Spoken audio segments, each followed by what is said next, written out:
Well, our next guest was a voice in this market for 30-plus years on radio, 17 years as TSN's Vancouver correspondent here, a day one TSN reporter, of course, our former colleague at 1040, the one and only Big Daddy, Dave Pratt. How are you? Actually, I think the entire time I've been on the air in this market is more like 50 years.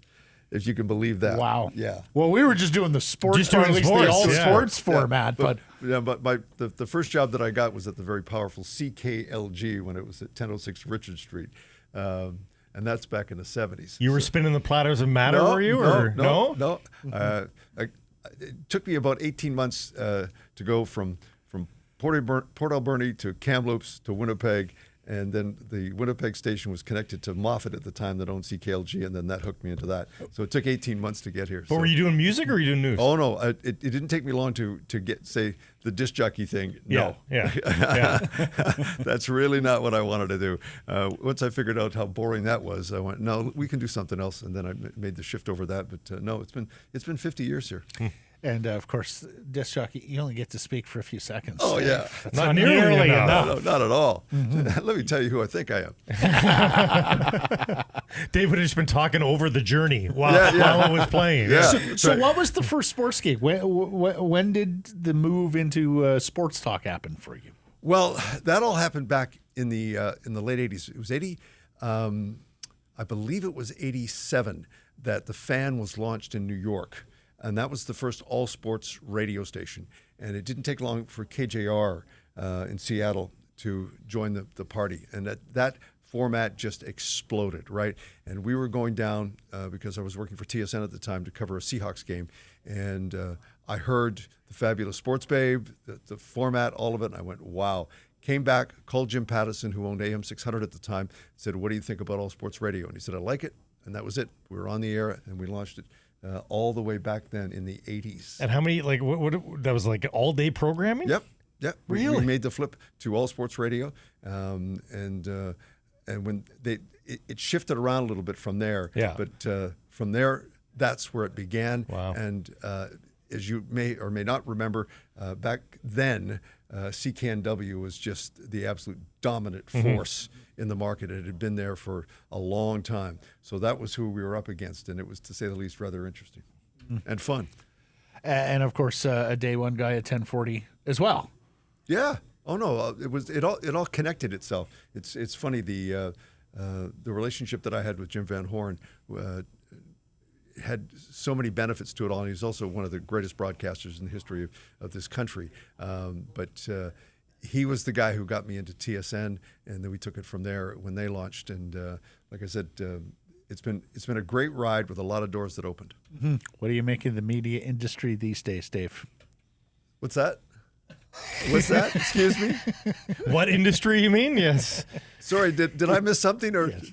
Okay. Is industry now too broad a term, too big a term? Well, it's you know what the thing is that the future of sports talk radio is in the hands of the teams in the cities that you've got. So the relationship that the Canucks have in terms of their sports talk radio, it's no different than what the Lions and the Whitecaps will eventually get to as well. There will be another all sports radio station, but it's critical, as you know, in the entertainment business, that you have to maintain a presence in your market 365. There is no off season in the entertainment business, and the ownership with the Whitecaps and the Lions are very much aware of that, and so that will happen, but it'll happen in its own time. We'd be remiss if we didn't ask you What now? about the passing of Doyle Brunson this week. Doyle At Brunson. 89 years old, Dave. What a great sport. I know you. One of the great Poker is such a great all-time sport. athletes, or 40-plus athletes. Was he able to play right till his dying day? Do you know? I don't really have the whole Wikipedia thing in front of me that breaks it all down, but he came in rather handy for our show, and because I had a co-host. What was his name? Right. Yeah, that guy. Yeah. It won. We did several best ofs. One in the pandemic, in fact, and then another one. There was a bracketed one, and there was just a ranking one. Yeah. That moment won both of those competitions Wow. for the best moments at 1040. You'll be happy to know. And that was part of your skill with sports talk, is knowing what pushes buttons. Sure. Was it always conscious? Did it just happen naturally sometimes, or was it calculated? No, because I was lucky enough, again, to grow up with people who understood the entertainment business. Yeah. You know, the Bruce Allens of this world and all of that.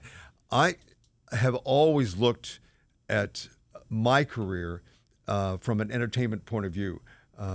I have no interest in that journalism thing. I don't want to go and be the guy who broke Watergate or anything like that. That doesn't interest me at all. I love the entertainment side of it, and I love stirring the pot.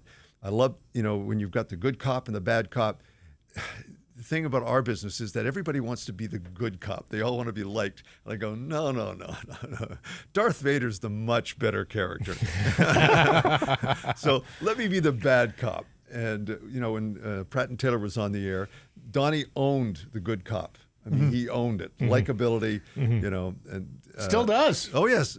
Well, I don't know. He's been morphing a little bit into the bad cop there because Dolly's there. I think he learned a little bit of bad cop from you there, Dave. Well, the thing is, if you don't have a bad cop, okay, then you don't have Star Wars, okay? You have to be able to go and find ways to go and stir the pot emotionally, because no one's going to invest their time and their money until, as I've said before, they make the emotional investment. And the most powerful force is hate, much more so than love. Love's a wonderful thing, but boy, hate will get your attention every time. especially in a social media world. When I was coming out here, I absolutely said to another longtime radio legend in this country, Bob McCown, Yeah. you got any advice for me? He said, invoke emotion. Yes. If you invoke emotion, Yep. and Blake and I have talked about it over the years. Every day we want to make them laugh. We want to make them shake their fist, or at least have some sort of emotional reaction, and to make them think a little bit as well. Consider a perspective that maybe they hadn't in the past. Okay, so getting back to Brunson. Okay. Did you go in that day specifically knowing, I'm going to talk about this old poker player as an athlete, and I am going to get Donnie's go? Well, Watson was going. No. Watson was going. No. You didn't have that prepared, really? No. The whole idea of that rant on July 20th, 2009. Oh, you have know it. the You have date, it. You have it. boy. I went, okay, if I'm going to do this podcast, let's do some homework first to make sure. And you were always prepared, Dave. Let's make sure we got some dates right, okay? The thing that was amazing about it on the Monday after that Tom Watson had won the British Open, at the Nearly age- won the British Open. Yeah. Nearly Nearly won. won. Lost Yeah, in the that- playoff that's right. to Stuart Smith. Yep. At the age of 59. Okay. Correct. That this was really, really an amazing thing. That this idea that, for professional athletes that, your life is over at the age of 40 is just, no. I mean, it was just so great to see what he was able to do, to almost win the British Open at the age of 59. And, again, we're talking about the greatest athletes over the age of 40. And the names that come to mind, obviously take a look at what Brett Favre has been able to do, Phil Mickelson, Tom Brady, who's on the top of my list, the absolute top of my list. But there's George Foreman, there's Martina Navratilova, there's Jack Nicklaus, there's all of it, right? There's Gordie a long Howe. list of guys. Yeah, Gordie Howe, I mean, all of these guys, right? So that was what the rant was all about, was that in professional sports, the party is not over at the age of 40, and Tom Watson, what he did at 59, almost winning the British Open. But you didn't have the name Doyle Brunson written down. Oh, yes.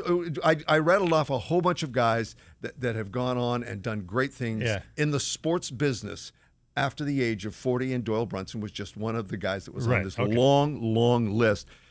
And this is what I wanted to focus the attention on, is that life in professional sports is not over at 40. Yeah. That's what the theme was, and that's where I wanted to take the whole show. And then Don just goes and does a hard left and goes, poker's not a sport. And I went, oh, God, okay, here we go. Well, it isn't, Dave. Let me see. We're not relitigating. We're not relitigating. Hold on for a second. Is it on ESPN?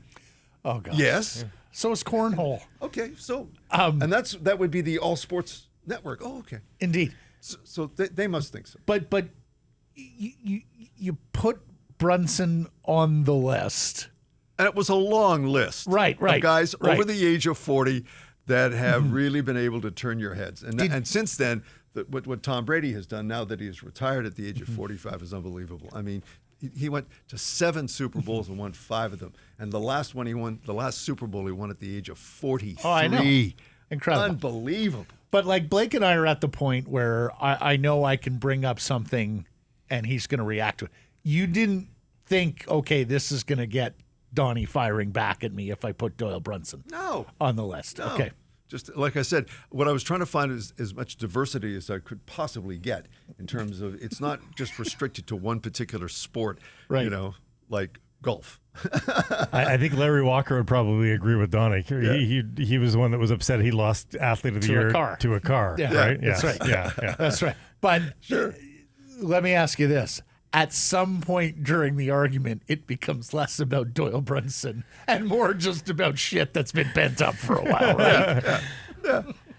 But that's okay too. That's okay too. That's all right. But the thing that was great about it, is that it was real. It was not scripted. No. It was not some scam or whatever it was to try and stir up the audience or try to make you believe something that is not true. That is the best part of that, is that it was real, and the people that were listening to it were absolutely, totally into it. And you can't get anything better than that. And the coolest part about it all, again, from a business point of view, is that because everybody else was talking about it, the casual fans that may have come or gone or whatever it is that you'll have in any business, all of a sudden our ratings took a whole nother jump up and stayed there. Because once they had heard, hey, well, okay, I got to go listen to this Pratt and Taylor guys.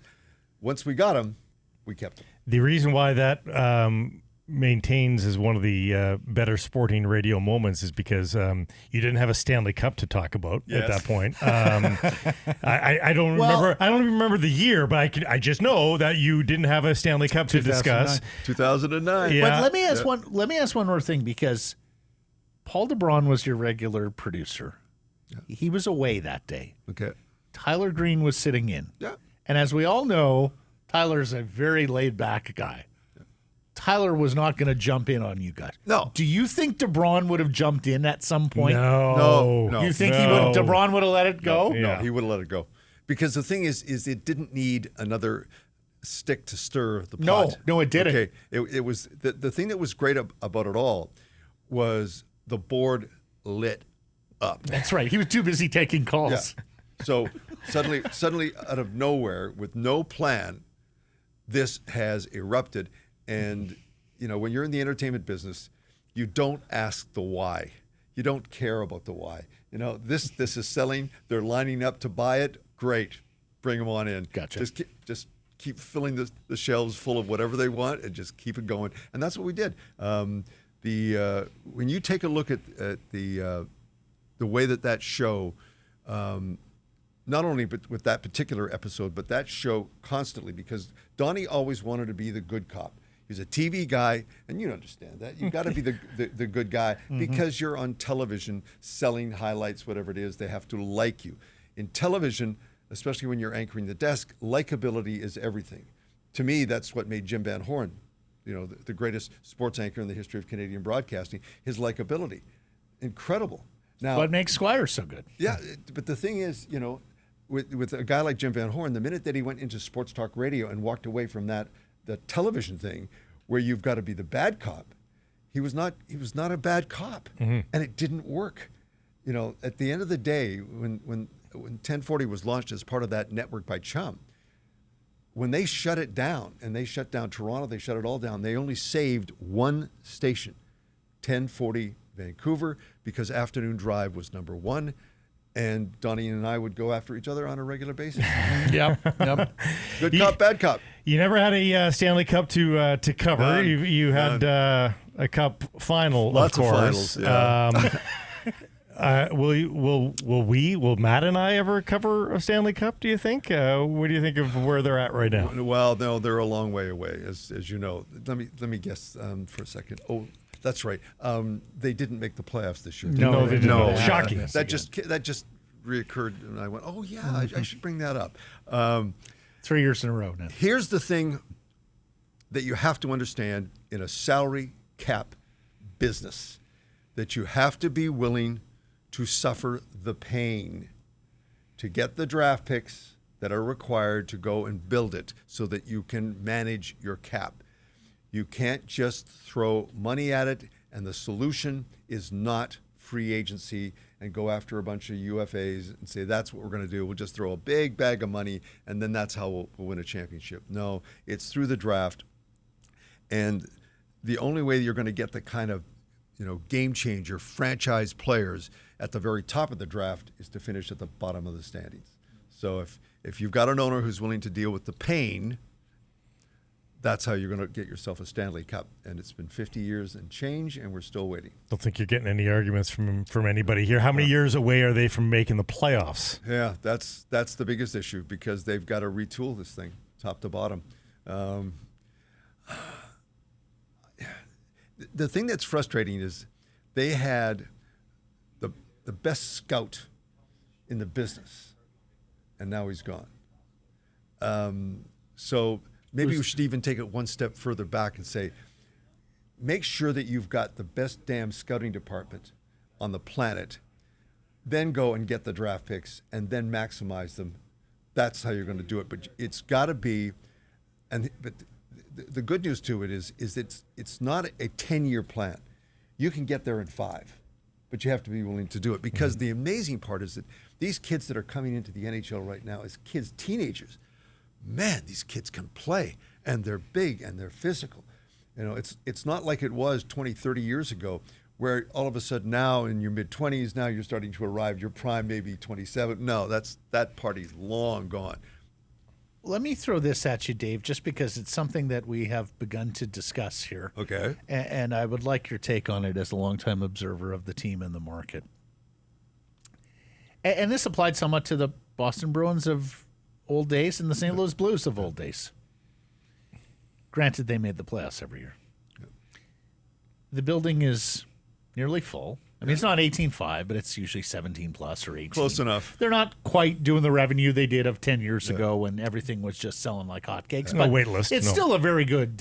It's still a very good business. Yeah. The seen and be seen crowd of Vancouver still wants to be there in the lower bowl. Of course. What's the motivation? Can you just run it like this in perpetuity? If you're not really going to get punished by the market with butts and seats and voting with their wallet, just run it like this as long as... How well do you know Francesco Aquilini? We have our guesses on what he's like. Okay. All right. He wants to win a Stanley Cup. You bet your ass he does. The question is, and it all starts at the very top, okay? How willing are your senior management people to sit down and put their ass on the line in a meeting with Francesco to say, Francesco, here's the reality. Here's the pain we're going to have to suffer to get these picks to go back to the Cup final and win it. Now, you and I and everybody else in this room all understand that the politics of the dance is survival is first and winning the Cup is second. So you've got to be able to go as a team, as an organization from ownership down, totally committed to pay the price to get the talent drafted in the system. Because if you go take a look at Boston, there's a reason that they just keep coming back to the party. It's not an accident. I know last... we were talking before we started the show here. Saw you a bunch at the at BC Place and at Lions games last year. Yeah. What do you make of this Amar Doman and his effect on Lions and the football business in town? Because that was a very good year for them last year. Well, the great thing about Amar Doman, he's a fan. Mm-hmm. He's a fan. And the one thing about fans is they like to win. And they care deeply, too. Like, he really cares. The interesting part about where Amar Doman is going to take this team is that I honestly don't know, because they have got a huge problem right now at quarterback. You go take a look at what this organization was able to do Nathan Rourke was a game changer for them last year. Look, to have a Canadian quarterback or any quarterback. to lose him to Jacksonville, so tough. We haven't seen a guy like that since Doug Flutie. Nathan Rourke was the face of this franchise. To go into this season with Vernon Adams at 30 years old, a career backup quarterback, I have absolutely no faith that this team is going to do anything this year because, as in any team sport, as we've talked about before, there's that one position that you have to have greatness to win. Take a look at what New England has done since Tom Brady left. Yep. Oh, yeah, then he went down to Tampa Bay, and in his first year, what did he do down there? Oh, he won a Super Bowl with a team that had never won a Super Bowl. That's the reality of it all. Win a Grey Cup, you're right. That doesn't speak to me as a Grey Cup quarterback. But, hey, there's the Geno Smith story in Seattle, too, where he's an everyman kind of guy. And with a good enough receiving core, was able to elevate his game. The BC Lions do have a very good receiving core. And a great defense. Could they still make noise if not win the Grey Cup? Well, I think when you say make some noise, can they make the playoffs? Is that possible? Yeah, sure. Okay.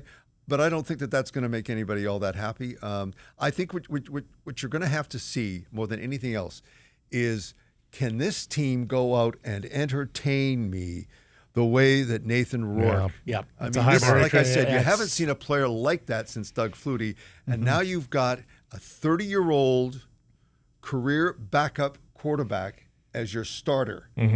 Yeah. That's a tough sell to begin with, and I have not seen anything yet that's going to change my mind. Now, do I hope that I'm wrong, that Vernon Adams can take advantage of this thing and be exactly what you said, that guy that just simply arrived late and get you back to the dance? Yeah, great. But so far, my answer is absolutely no. Like I said, Nathan Rourke is somebody that you're going to be talking about for a very, very long time.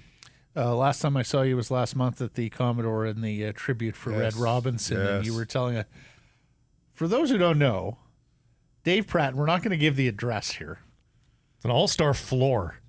But Dave Pratt's floor at his building downtown, it's him, it's Bruce Allen. Oh, Bruce Allen lives across the street. Oh, sorry. It's him, it's Jim Robson. Who lives across the hall. And Red Robinson used to live around the corner from you on the same floor. Yeah, down the hall. Yeah. Down the hall. Yeah. That's unbelievable. Who writes this stuff? Was there tally lights above each of your doors? Dressing rooms. How did that happen, Dave? Do we have a concierge? No, yeah, exactly. How did that happen? I have no idea. But what I will tell you is I was the first to move in. They came. They followed you later. Yes, okay, yes. You were the Pied yes, Piper. I was the first one there, and then they showed up. But I mean, that was just amazing. And the thing is, as great, and these are legends, absolutely true legends, as good as they were in their professions, and they're the best, they're even better people. Yeah. I mean, what struck me at the Red Robinson tribute was just how many people he mentored, like how many young people in the industry who he was in the corner for, being a cheerleader and building them up, and including a young Dave Pratt. Oh, yeah. No. When I first got into this market at the ripe old age of 19,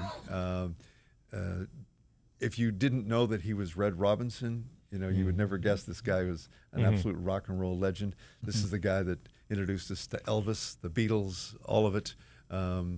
And his wife was just absolutely great. Just again, another terrific person. At the Red Robinson tribute, the Rolling Stones manager appeared via video from Bogota, Colombia. Yeah, that was cool. When I was driving around North America with this little British blues outfit called the Rolling Stones, handing out vinyls, Red was one of the few DJs like, absolutely, I'll play that, no questions asked. And they became fast friends from there.